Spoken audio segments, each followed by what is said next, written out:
Hello, ma'am. Welcome to the Agri Learner session. Please introduce yourself. Hello, sir. This is Shonali Sucharita.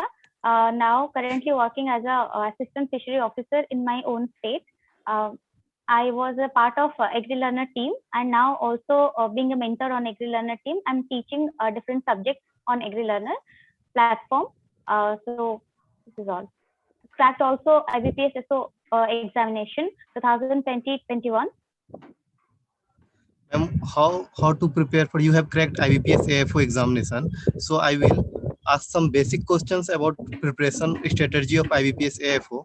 How you have prepared for IBPS AFO pre? Okay, let's come to the preliminary part. It was consisting of three parts, that is aptitude, reasoning, and English part. For all the three parts, first I have cleared all the fundamentals, or you can say the basic concepts.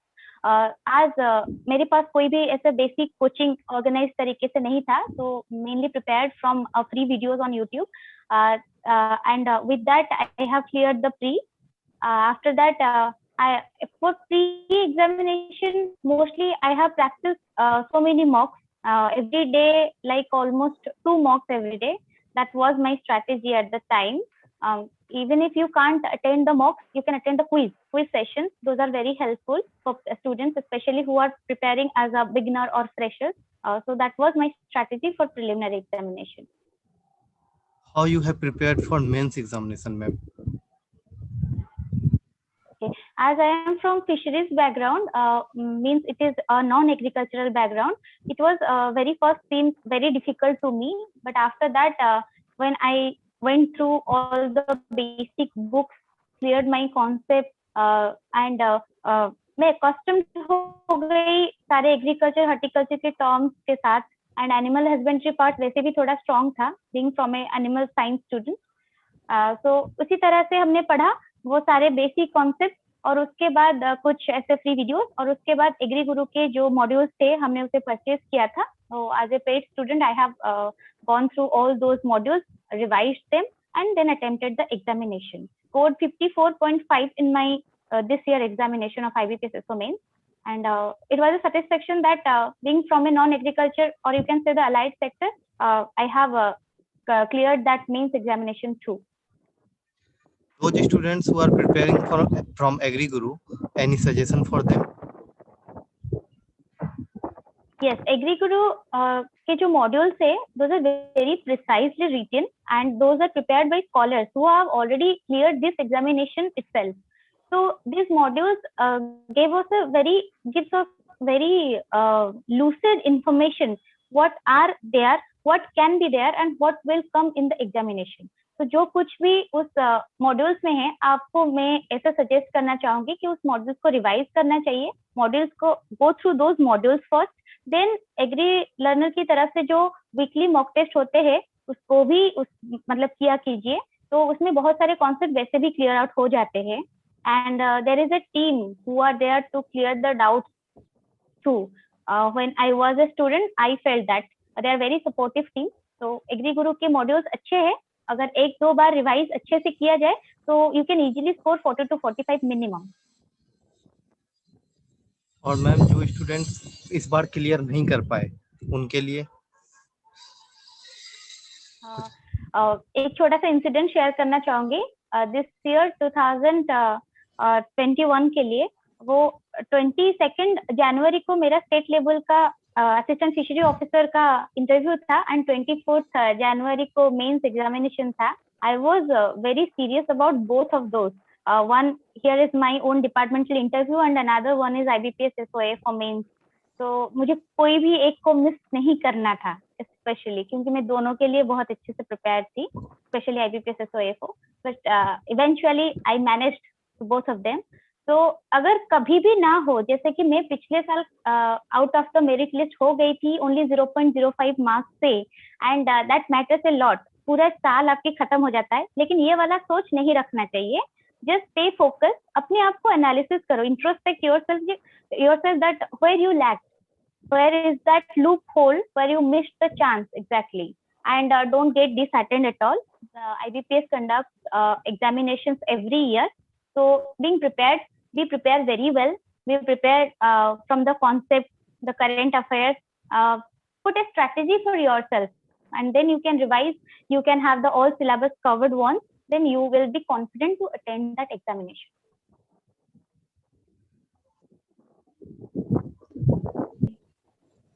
Ma'am mains के लिए आपका strategy क्या था preparation का? Okay, so main में मुझे जो topics initial days में सबसे ज्यादा चैलेंजिंग लगे थे वो थे entopathological part, and another one was that basic agronomy जिसमें क्रॉप मॉड्यूल्स होते हैं. तो मैंने क्या किया, एग्रोनॉमी को सबसे ज्यादा इम्पोर्टेंस देके पहले खत्म करने की कोशिश की.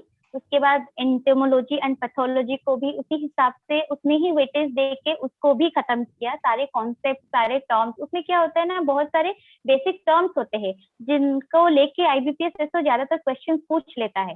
कोई भी एक पर्टिकुलर टर्म को उठा लेगा, सीड साइंस से हो या फिर एग्रोनॉमी से हो या फिर वीट साइंस हो, तो उसी का ही वो फंडामेंटल क्वेश्चन दे देता है जिसमें हम कंफ्यूज हो जाते हैं. क्योंकि आज मैंने अभी बताया कि I am from a non agricultural background, तो उसमें क्या है, तो पहले सबको अच्छे से कवर करना इसलिए जरूरी है. कोई भी पार्ट को हमें मिस आउट नहीं करना है, उसको पढ़ो. इवन अगर हम ऐसा सोचे कि हम राइस और व्हीट को इम्पोर्टेंस देंगे और मिलेट्स को छोड़ देंगे, तो ऐसा नहीं हो सकता है.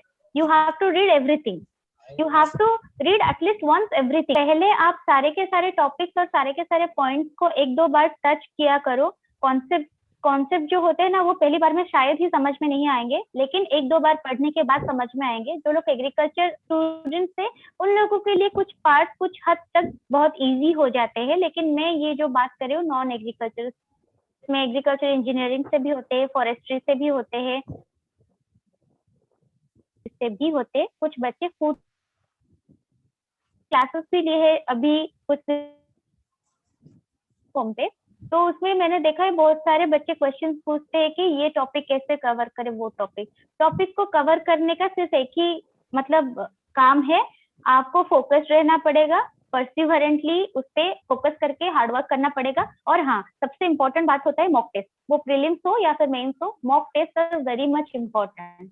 अगर आप चाहे तो, अगर आपके पास टाइम हो तो कोई भी question bank, normal standard question bank उठा के उसको भी प्रैक्टिस कर सकते हैं इफ यू हैव टाइम. अगर नहीं है तो mock test, regular mock test can make you perfect in everything. That was my strategy. जो लोग एग्रीकल्चर बैकग्राउंड से हैं उनके लिए इजी होता है क्लियर करना, लेकिन जो लोग नॉन एग्रीकल्चर बैकग्राउंड से हैं, जैसे एग्रीकल्चर इंजीनियरिंग, फिशरी और डिफरेंट सेक्टर से, उनके लिए कुछ स्पेशल टिप?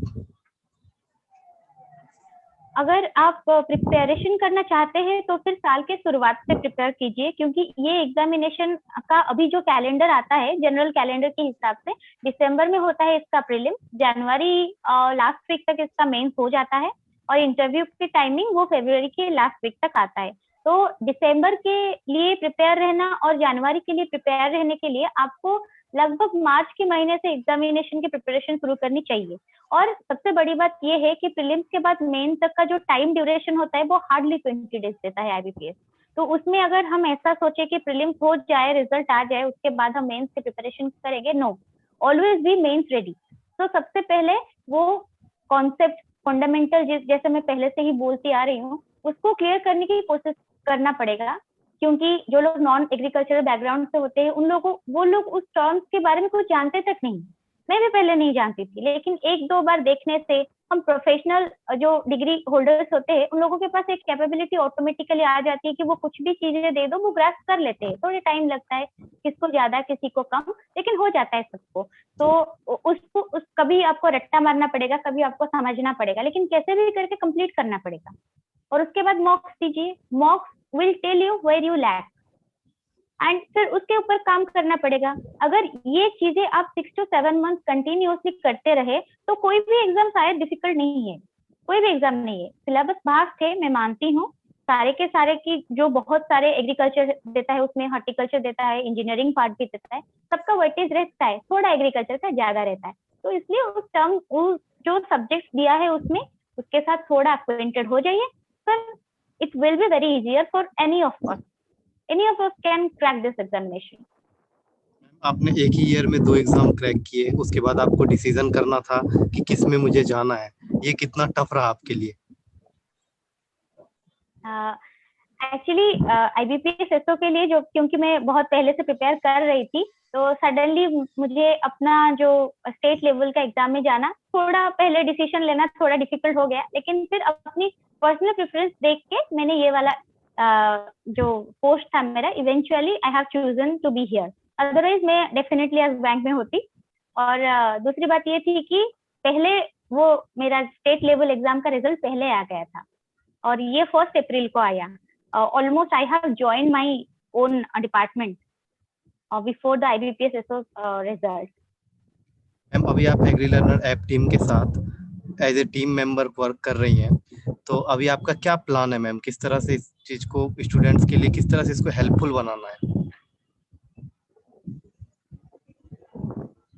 Yes, सबसे पहले मैं इतना कहना चाहूंगी, तो मेरा जो फोकस था, मैं जब प्रिपेयर खुद करती थी तब से सोचती थी कि तो अलाइड फील्ड के स्टूडेंट थे, तो उन लोगों को कैसे ये क्लियर करे वो लोग।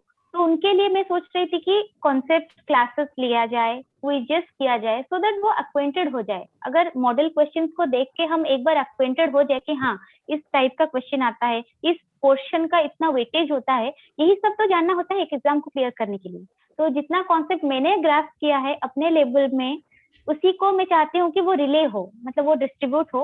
अपने हिसाब से मैं कोशिश करूंगी कि बच्चे ज्यादा से ज्यादा हमारे साथ जुड़े, एग्री लर्नर की मॉड्यूल को स्टडी करने के साथ हमारे साथ क्लासेस भी करें, लाइव क्लासेस जैसे हम कुछ लिए हैं, अभी जूम क्लासेस लिए हैं, तो वैसे आगे भी और ज्यादा क्लासेस करेंगे, यूट्यूब पे आएंगे। सर हम ये भी वहाँ पे डिस्कस करना चाहेंगे कि फिशरीज साइंस के जो ICAR JRF के स्टूडेंट्स भी होते हैं, उन लोगों को भी कैसे प्रिपेयर करना चाहिए, कैसे वो हैंडबुक वगैरह उस सब का नोट बनाए, कैसे उसको रीड करे, क्योंकि बहुत सारे बच्चे MSc करना चाहते हैं, तो उनको मास्टर्स चाहिए होता है, तो उसका भी ICAR एग्जाम करता है, तो उसको भी कैसे प्रिपेयर करें। साइमल्टेनियसली आप दोनों कर सकते हो, कोई बड़ी बात नहीं है।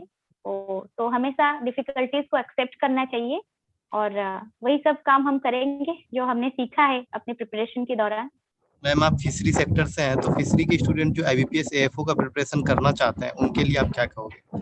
यस, मैं इतना बस कहना चाहूंगी, बहुत सारे बच्चे ऐसे हैं जो कि पर्सनली मुझे कांटेक्ट किए हैं, जो कि मेरे खुद के जूनियर्स थे, कि कैसे प्रिपेयर करें, क्या करें, कैसे किया जाता है। उनको भी नहीं पता कि सॉइल साइंस की कहाँ से हम शुरू करें, उनको भी नहीं पता एग्रोनॉमी की कौन से पोर्शन को किस तरह से पढ़ा जाए। तो उन लोगों को इतना अभी कहना चाहूंगी कि आप लोग हमारे साथ क्लासेस कीजिए। वैसे नोट्स और मॉड्यूल्स में आपको प्रिसाइजली बहुत सारे इन्फॉर्मेशन वैसे भी मिल जाएगा।